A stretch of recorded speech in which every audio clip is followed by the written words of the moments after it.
Are you ready? Yeah. Welcome, Meatball Welcome. George. How you doing? Hello. Hello, Buffalo Brother John. How are you? I'm good. How are you? Good, thank you. That's fantastic. So today we're going to talk a little bit about Buffalo Bill coaches, the offensive coaches. Yeah, we had Dable as our offensive coordinator.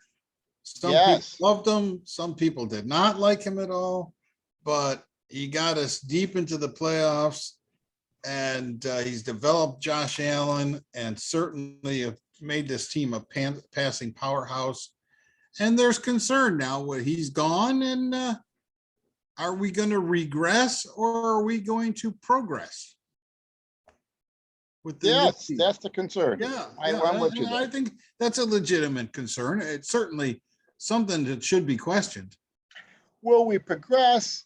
Will there be additional challenges? Because it's not only is it a new coaching staff offensively, but they are doing roles that they either, like Ken Dorsey has not been a coordinator before.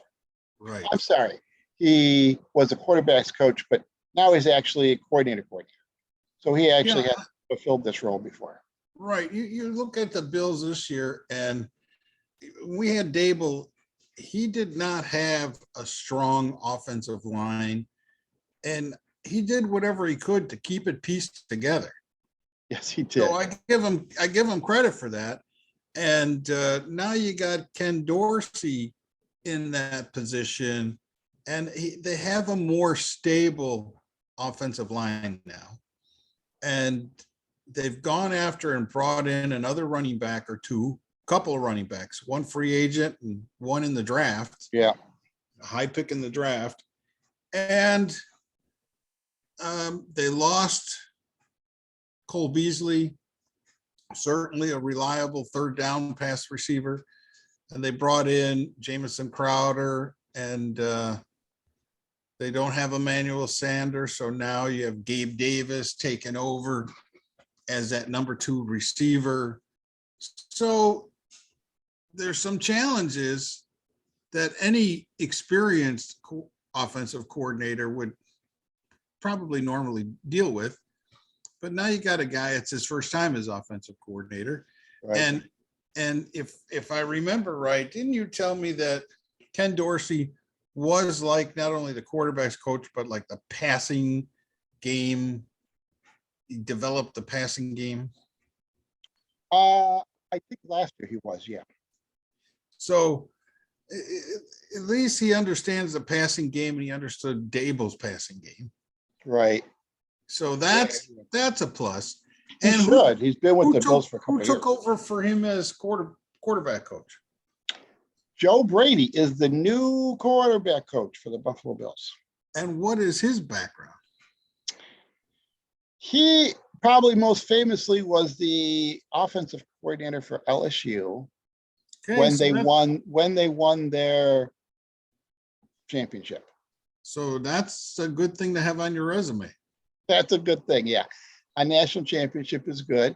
And then most recently, he was offensive coordinator for Carolina Panthers for a year. Okay, so really we are kind of weak in offensive coordinator depth experience, let's say, at the pro level.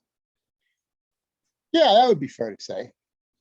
But you still got the same players. You've improved your offensive line. You added some more weapons.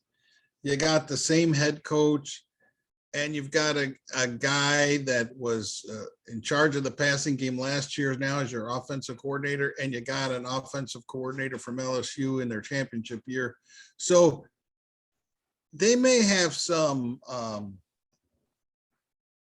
learning to go through, maybe a few struggles. We'll see.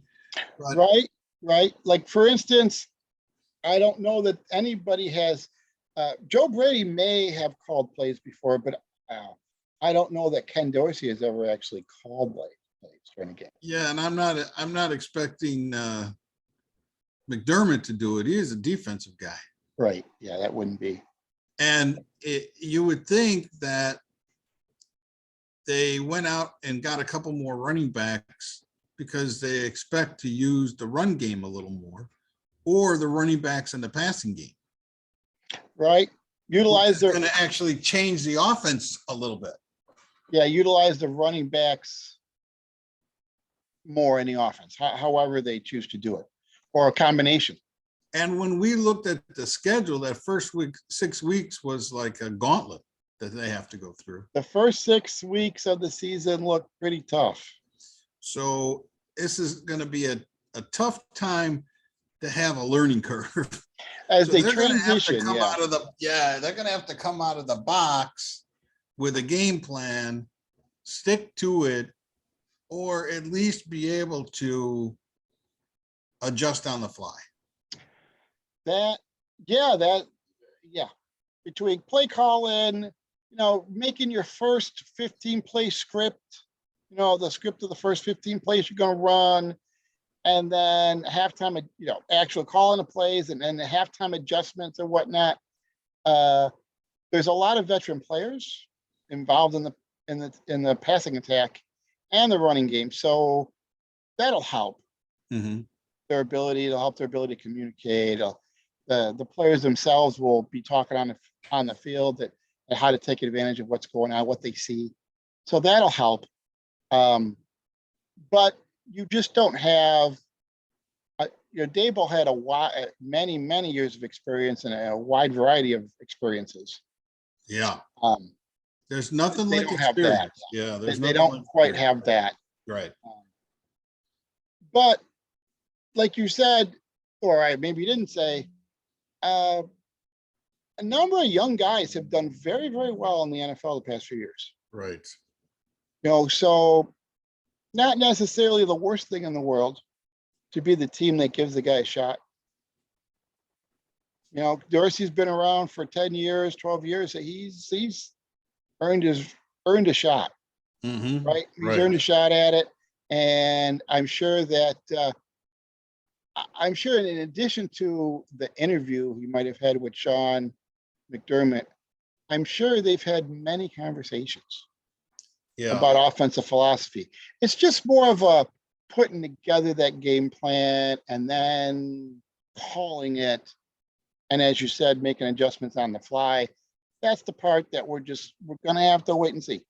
Here, I'm going to tell you what my concern is. And I do have a small concern. And maybe it's not so small. McDermott, from what I hear, had a problem with Daboll in not utilizing the run game the way that he wanted it to go.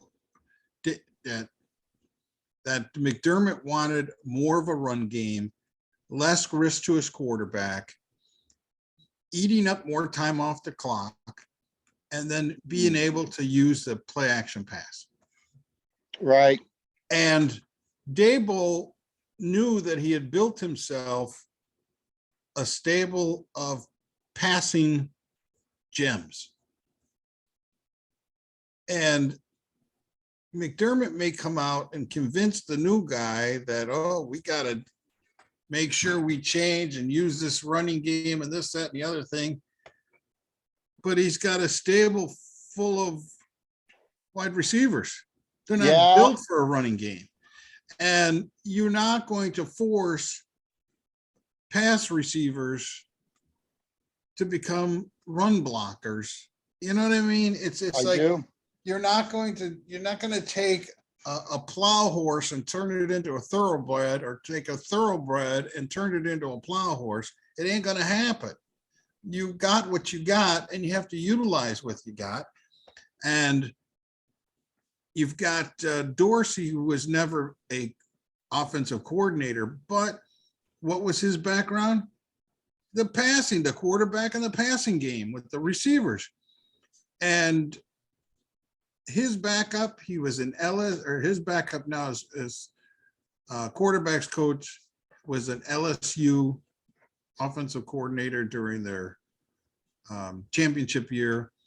So LSU, you tell me, I don't know if I remember that. Were they really a run team or weren't they a passing team at the time? Well, they were pretty balanced, but they had They an were explosive. balanced. They were balanced. They certainly could run the ball, but they had an explosive offense.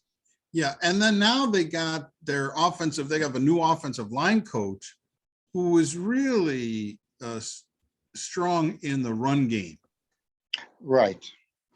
So I'm wondering if there's going to be some headbutting going on with one coach going, well, they brought me in to develop this line for a run game. And the other guy's going, but we got a passing team. And I hope there's not a conflict there. No, I see what you're saying. In fact, there is the possibility that will McDermott have more influence on the offense now than he did under Dable. And that's positive. With all his years of experience, Dable may have been able to better resist and do what he wanted to do than this, a first year coordinator.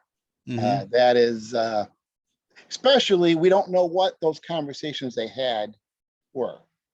So if that conversation went along, clearly Sean was happy with it. So I'm sure he's expecting that he's going to see play design around what they talked about.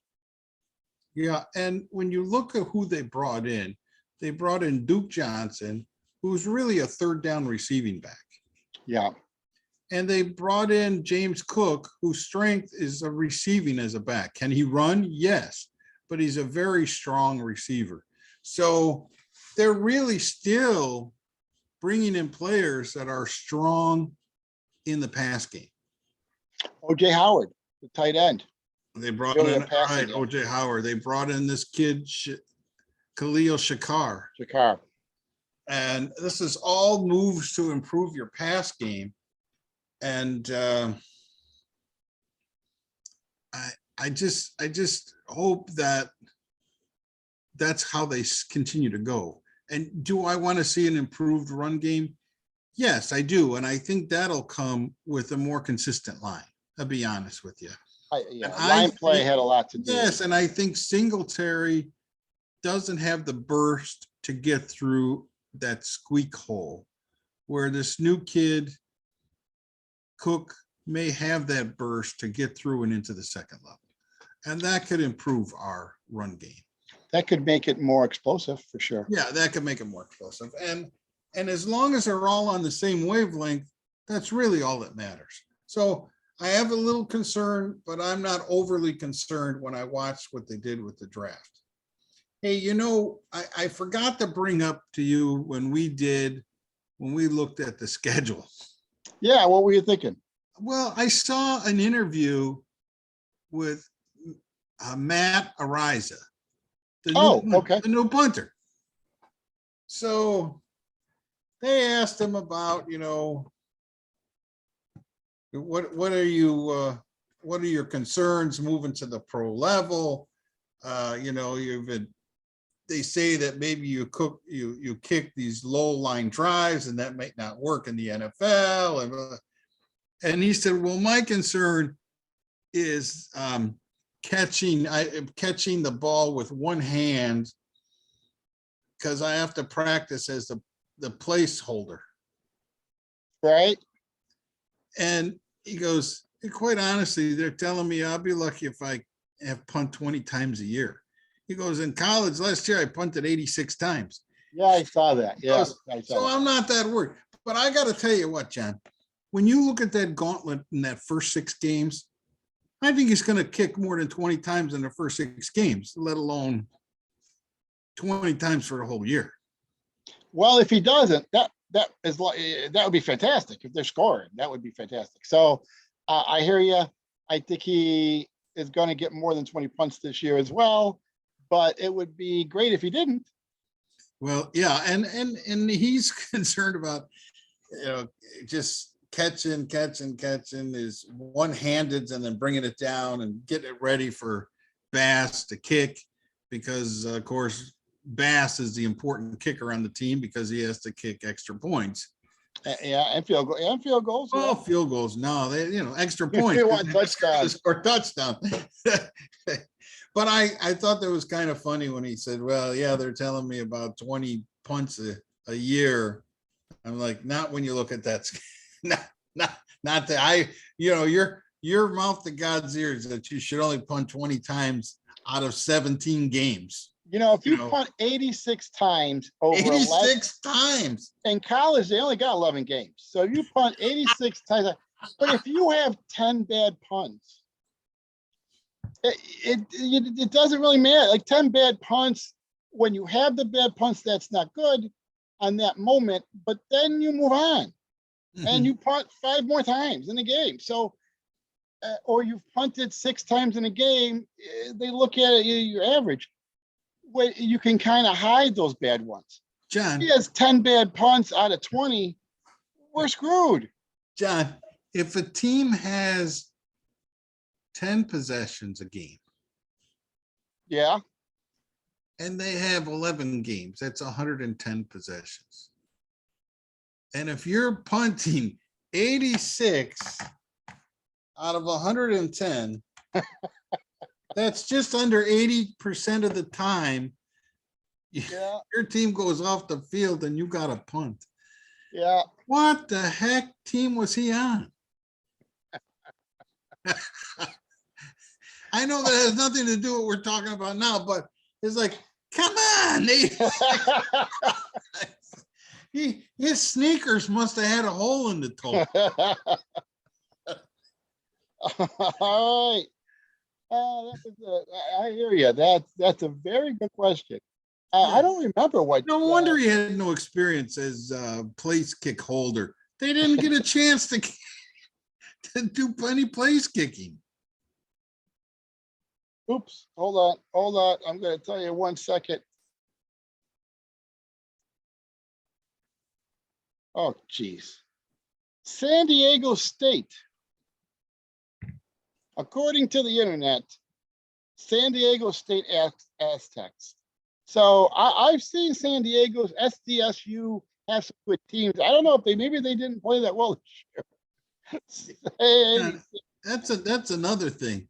The kid's going to come from San Diego where 78 degrees, 365 days a year. Yeah. And he's coming to Buffalo. Here, kick this ball when it's -7. It's going to feel like he's kicking a cannonball. I remember 1 year, the Bills quarterback, and I think it was Captain Checkdown, but I'm not 100% sure. It was in September, and they're asking him, hey, what was the coldest game you ever played in? And the guy's like, oh, last week in September. Was it 60? Was it 60? Yeah, that was probably the coldest game I've ever played in. It's going to be colder in the locker room. The reporters, you hear him just laughing. Oh, unbelievable. So yeah, it's something that they'll have to get used to. I don't even remember what we were talking about in the beginning. I got off on a tangent here about the punter. We were talking about the times. Bills coaching staff and the potential challenges that a new offensive coaching staff. Some of them are on the younger side as far as some of them haven't had a lot of experience in the positions they have now, but then they have like Cromer, who has a great deal of experience. So it's an interesting mixture, and there's a possibility that they could be an all-star. They could be an all-star group. Yeah, right. Waiting for an opportunity to shine. Yeah, right? yeah. You don't know, right? I'm not too concerned. I have concerns. That was my concern, but when I watched what they did in the draft, and they continue to find people that can receive the ball, and we have a passing quarterback. I'm not that concerned. I think they want to improve the run game some, but I think they want to utilize the running backs more. You know what? I'm okay with that. Me too. Yeah, if you toss it to the guy and it's a lateral or a 1 yard pass, to me, that's the run game now. You know, I have no problem. Just utilize your running backs and then make those linebackers stay in. Don't let the cornerbacks or the safeties cheat long. Keep those guys in, use your running backs, and that'll open up for Davis and for Diggs. Well, hopefully. I mean, I know that there's passing to your running backs out in the flat is fine, and having guys that can be explosive out there in space is great. Looking to see what Cook will do. It doesn't really, if you're not able to actually run the ball, then that's what really affects those linebackers. If you can run the ball and hurt them with the run, that's what makes the linebackers have to look in the backfield before they move. That's what makes that, if they're in a nickel, that's what makes that big nickel or the nickel have to look into the backfield as he's backpedaling, as he's worried about, the play. He's got to cover, and so that gives you a better play action. It gives you the ability to maybe get that ball over their heads when you pass to the middle of the field. So as opposed to a linebacker at the snap, just going backpedaling. Anything that slows them up and forces them to have to look for more than one thing and make a read is what you can take advantage of as an offense. So, and they ran at the last 4 weeks and into the playoffs. They did run the ball. Yes, they did. Singletary did a good job. Yep. And he got some decent blocks. That's the thing. And the biggest difference seemed to be offensive line stabilized. And the guys that they had seemed, Spencer earned himself a spot. Bates earned himself a spot. They seemed to be guys that could run block pretty well, and that seemed to snap a little bit and made their running game a bit more. They brought in a couple of new linemen that are really good in the run game. You know what? That's fine. That's okay. That's great. In 2017 or 2018, they had to rebuild the offensive line. So if they're now looking to massage it a little bit with a player here and there, I'm okay with that. Yeah, that's great. And if that massaging it, part of it is for continue to be good pass blocking, but now maybe also we're going to get some guys that can run block a little better. Great. So I'm with you. I'm very excited about for the season. It's way too many months away. Yeah. What are we looking at? Still 4 months before the first snap? Well, we still got June, July, August, September. Over 2 months before training camp, So we got time. Well, yeah. All right. Well, anything else you want to put in here? No, I think I'm done with. I just wanted to make sure you knew about the punter. 86 times, probably out of 110 possessions. That's a guy, they worry about a running back who's got not enough tread left on his tire. This guy may have no toes left on his As he kicked himself out. He's kicked out. A leg left, yeah. Right. All right, George. Have a great night. All right. See you later. Okay. Goodbye, Buffalo brother. Bye. Bye-bye, Meatball George.